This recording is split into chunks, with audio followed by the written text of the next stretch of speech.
Pagbilao, Quezon. Ang camping namin ngayon. Nandito kami sa Pagbilao, Quezon. Yan ang aming cottage. Ayun. Pero nag-tent kami. Camping. Ayan.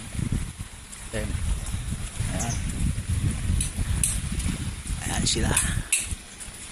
Oh. Ngayon nagpupukpok pa. Oh, ayan. Kaway dito.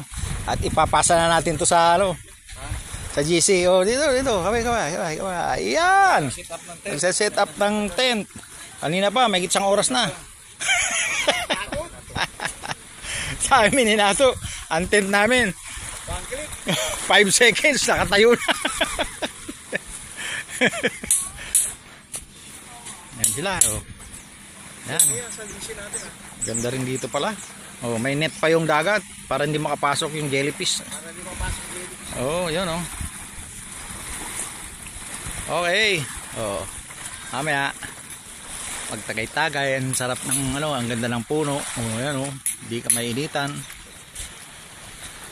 Kaya namin napili itong lugar kasi maraming puno, tabing dagat. Salamat.